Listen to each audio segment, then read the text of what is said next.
அந்த 2 வருஷம் முடிஞ்ச பிறகு கடைசியில் பணிப்பெண்களுக்கும் வர முடியாதா?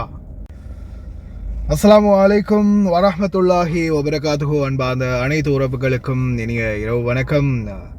மீண்டும் ஒரு மிக முக்கியமான தகவலோடு இணைந்திருக்கிறோம். அன்பார்ந்த உறவுகளை, இப்போ ரீசெண்டாக பார்த்தீங்கன்னா நிறைய பேர் என்கிட்ட கேட்கக்கூடிய கேள்வி என்னென்னா, இந்த 2 வருஷம் முடிஞ்ச பிறகு கடைசியில் பணிப்பெண்களுக்கும் வர முடியாதா அப்படின்ற ஒரு கேள்வி. அதற்கான மெயினான காரணம் என்னென்னா, நிறைய வீடுகளில் ஸ்பான்சர்ஸ், அதாவது கஃபீல், இதுக்கு பிறகு நீ இந்த வீட்டுக்கு வரலன்னா நான் வர விட மாட்டேன், வேறு எங்கேயுமே உன்னை குவைத்துக்கு வர விடாமல் கேன்சல் பண்ணி தான் அனுப்புவேன், பிளாக் பண்ணி அனுப்புவேன், பேன் பண்ணி அனுப்புவேன் அப்படின்ற மாதிரி ஒரு சில முதலாளிகள் பயமுறுத்துறது. இதில் முக்கியமாக நிறைய பேர் இந்த கேள்வியை என்கிட்ட கேட்டிருந்தீங்க. அதோடு சேர்த்து இப்போது ரீசெண்டாக 2 வருஷம் போனால் வர முடியாது அப்படின்னு நான் டிரைவர்களுக்கு சொல்லியிருந்தேன்.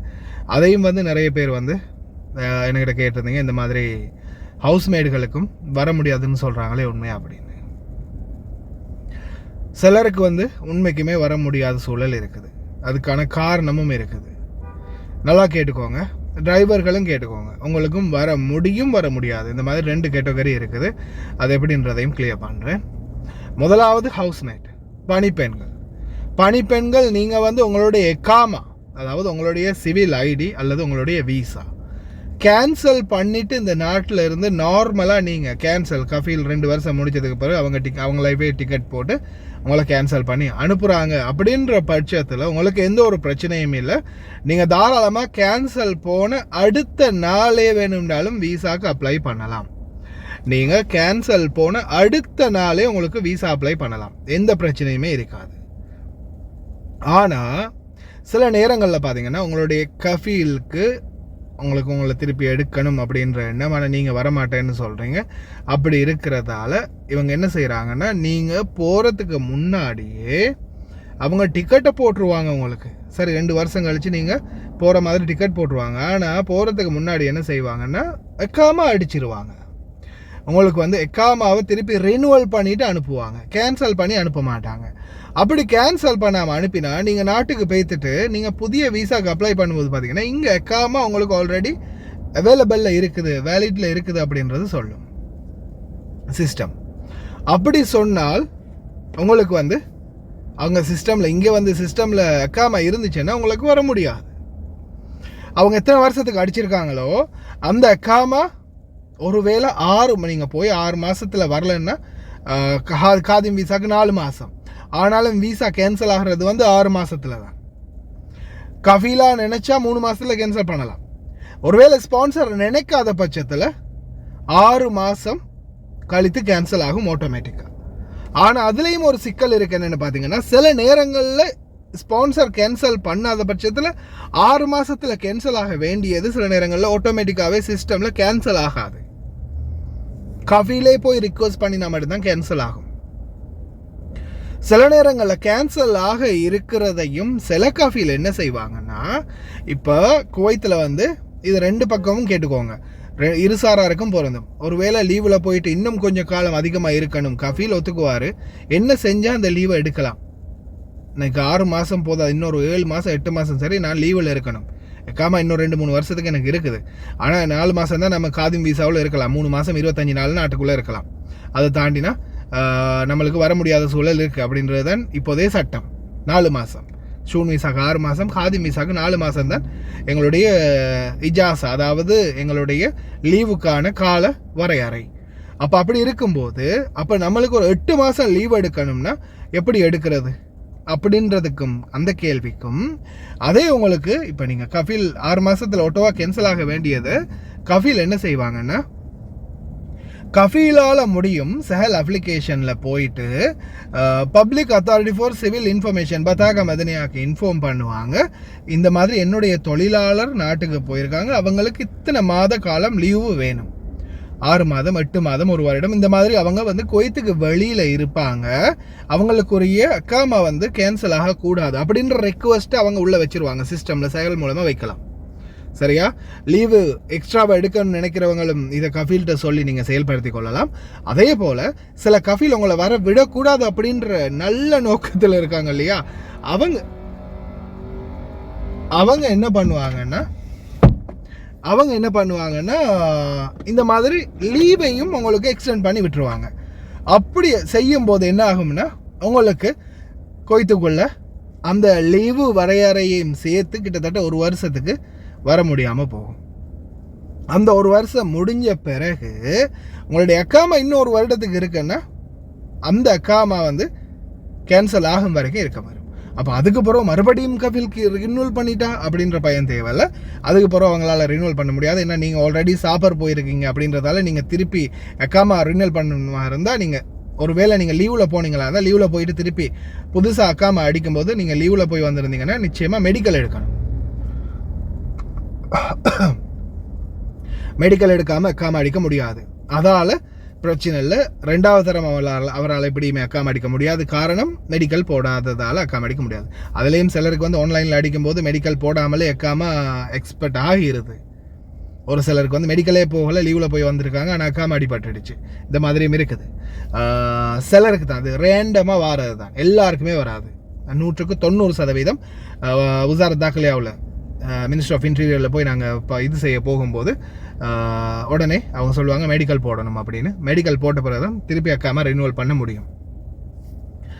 அதனால் ஸ்பான்சர்ஸ் இந்த மாதிரி ஏதாவது உள்டாலக்கடி வேலை பார்த்து உங்களை வரவிடாமல் பண்ணினாலே தவிர பணிப்பெண்களுக்கு 2 வருடம் கழித்து நீங்கள் சும்மா நார்மலாகவே கஃபீல் எல்லாம் செஞ்சு கேன்சல் பண்ணி உங்களை அனுப்புகிறாங்கன்னா தாராளமாக குவைத்துக்கு திருப்பி வரலாம். எந்த பிரச்சனையும் இல்லை. நான் சொன்ன கேட்டகரி மட்டும்தான் பிரச்சனை வரும். மற்றும்படி எந்த பிரச்சனையும் இல்லை, தாராளமாக வரலாம். டிரைவர்கள், எந்த ஒரு டிரைவருமே குவைத் இப்போ புதிய சட்டம் என்னென்னா எந்த ஒரு டிரைவர்களுக்கும், அதாவது காதிம் வீசாவாக இருக்கலாம், ஷூன் வீசாவாக இருக்கலாம், டிரைவிங் கேட்டகரி, அடுத்தது ரெப்ரசன்டேட்டிவ் அப்படின்னு சொல்லியிருந்தாங்க. இவங்களுக்கு பார்த்தீங்கன்னா குவைத்துக்குள்ளே வர முடியாது 2 வருட காலம் முடியும் வரைக்கும். இங்கேருந்து கேன்சலில் போய் 2 வருட காலம் முடியும் வரைக்கும் மறுபடியும் திருப்பி ரிட்டர்ன் குவைத்துக்குள்ளே வர முடியாது. அதுதான் இவங்களுடைய ஆர்டிக்கல்.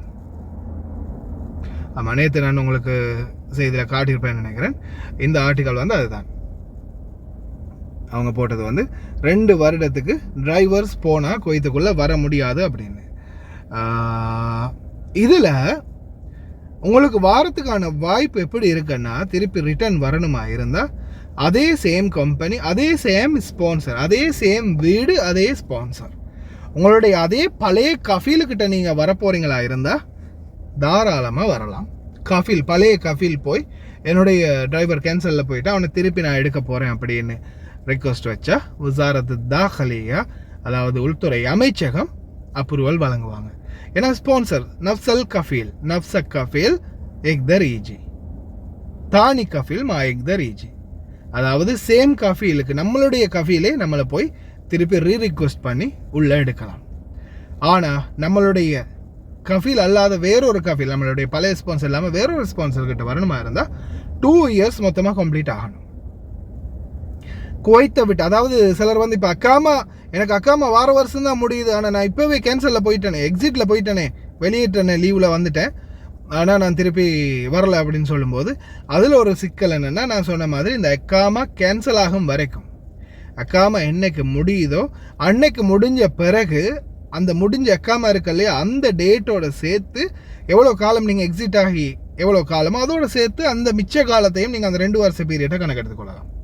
அதுக்கப்புறம் ரிக்வெஸ்ட் பண்ணி பார்க்கலாம். சாதாரணமாக இப்போ அக்காமா வார வருஷம், இப்போ இது இன்னைக்கு டேட்டை சொல்லுவோமே, உதாரணத்துக்கு நவம்பர் மாதம் 24ஆம் தேதி 2025ஆம் ஆண்டு உங்களுக்கு அக்காமா முடியுது 2026 நவம்பர் 24, அடுத்த வருஷம் சரி இதே டேட்டில் அக்காமா முடியுது. அப்போ நீங்கள் உங்களுடைய அக்காமா இன்னைக்கு நீங்கள் நாட்டை விட்டு போயிட்டீங்க அப்படின்றதால அப்போ உங்களுடைய அக்காமா முடிகிறது 2026 நவம்பர் மாதம் 24, அப்போ 2026 முடிஞ்சதுன்னா அப்போ நான் 2028 நவம்பர் 24 தான் வரலாம் அப்படின்னு கேட்டிங்கன்னா அப்படி இல்லை. சில நேரங்களில் நீங்கள் இன்னைக்கு எக்ஸிட் ஆகியிருக்கிறீங்க அப்படின்ற பட்சத்தில் எக்ஸிட் ஆகின காலத்திலிருந்து 2 வருஷம் அப்படின்னு தான் சொல்லியிருக்காங்க. அந்த வகையில் நீங்கள் 2027ஆம் ஆண்டு அதாவது 2027ஆம் ஆண்டு 25 to 2 வருஷம் 27ஆம் ஆண்டு நவம்பர் மாதம் 24ஆம் தேதிக்கு பிறகு ட்ரை பண்ணி பார்க்கலாம். அப்படி ஒரு சான்சஸ் இருக்குது. அதே போல் சேம் கஃபீல் உங்களுடைய நஃப்சக் கஃபீல்கிட்ட நீங்கள் கேன்சலில் போயிருந்தாலும் ரிட்டர்ன் அவர்கிட்டே திருப்பி வர முடியும். ஒருவேளை நீங்கள் உங்களுடைய நல்ல காம்ப்ரமைஸான கஃபீலாக இருந்தால் ஒருவேளை ஒரு ரிலீஸ் நீங்கள் எடுக்க வேண்டிய அவசியம் இல்லை. ஒருவேளை அவங்க ரிலீஸ் தரத்துக்கும் தயார். ஆனால் நீங்கள் ஏதோ ஒரு காரணத்துக்காக போயிட்டீங்க, கேன்சலில் போயிட்டீங்க. ஆனால் போன பிறகு திருமணத்துக்காக இருக்கலாம், வேறு ஏதாவது ஒரு தொழில் பிஸ்னஸுக்காக, வேறு ஏதாவது ஒரு முயற்சி இல்லை, சொந்தமாக தொழில் செய்யலாம், நாட்டுக்கு போயிட்டீங்க. ஆனால் எல்லாமே தலைகீழாக மாறிடுச்சு. உண்மைக்குமே போனதுக்கு அப்புறம் தான் தெரியுது எதுக்கடா வந்தோம் அப்படின்ற மாதிரி சிச்சுவேஷன் வரும். அப்போ அந்த நேரத்தில் உங்களுடைய கஃபீலுக்கு ஒன்று உங்களை தேவைப்பட்டிருக்காது, இல்லைன்னா வேற ஒரு டிரைவர் எடுத்திருக்கலாம். ஆனால் உங்களோட நல்ல காம்ப்ரமைஸ், நல்ல முகபத்தாக இருக்கிற ஒருத்தர்ன்ற பட்சத்தில் நீங்கள் என்ன செய்யலாம்னா உங்களுடைய கஃபீலுக்கு மறுபடியும் ரிக்வெஸ்ட் பண்ணி பார்க்கலாம். பாபா எனக்கு வீசா ஒன்று கொடு, நான் வந்த பிறகு வேறொரு ஸ்பான்சர் பார்த்து ரிலீஸ் எடுத்துக்கிறேன். அந்த மாதிரி ஒரு சான்ஸ் ஒன்றில் நீங்கள் கொய்த்துக்கு மறுபடியும் அதே கஃபீலுக்கிட்ட வந்து அதுக்கப்புறமா வேறு கஃபீலுக்கு மாற்றி கொள்ளலாம். அப்படி ஒரு வாய்ப்புகள் கிடைக்கும். இது எல்லாமே சட்டத்துக்குள்ளே இருக்கக்கூடிய அந்த ஓட்டைகளை நான் சொல்லித்தரேன், லாஜிக்ஸ். இந்த மாதிரி கூட ட்ரை பண்ணி நீங்கள் உள்ளே வரலாம். ஆனால் எல்லாத்துக்குமே பழைய கஃபீலுடைய அனுமதி உதவி வேண்டும். இல்லாத பட்சத்தில் நோ சான்ஸ், 2 வருஷம் இருந்தே ஆகணும். பணிப்பெண்களுக்கு நான் சொன்ன கேட்டகரி, நான் சொன்ன பிரச்சனைகள் அல்லாத பட்சத்தில் நார்மலாக நீங்கள் கேன்சலில் போனீங்கன்னா 2 வருஷம் கழித்தெல்லாம் வர வேண்டிய அவசியம் இல்லை. 2 வருஷம் முடிச்சுட்டு நீங்கள் கேன்சலில் போயிட்டீங்கன்னா மறுபடியும் அடுத்த நாளே உங்களுக்கு அடுத்த வீசா அப்ளை பண்ணலாம். கிளியராக இருக்கும்னு நினைக்கிறேன். மேலதிகமாக தகவல் தெரியணுமா இருந்தால் ஃபேஸ்புக் மெசேஞ்சருக்கு வாங்க, இல்லைனா கமெண்டில் போடுங்க. ஃபேஸ்புக் மெசேஞ்சருக்கு வந்தீங்கன்னா நீங்கள் வாய்ஸ் போட்டிங்கன்னா நான் கேட்டுட்டு ரிப்ளை பண்ணுவேன். சர்ஃபான் BA Vlog தான் ஃபேஸ்புக்கோடைய பேரும். ஓகே ஃப்ரெண்ட்ஸ், கவனமாக இருங்க. மேலதிக தகவல்களுக்கு இணைந்திருங்க.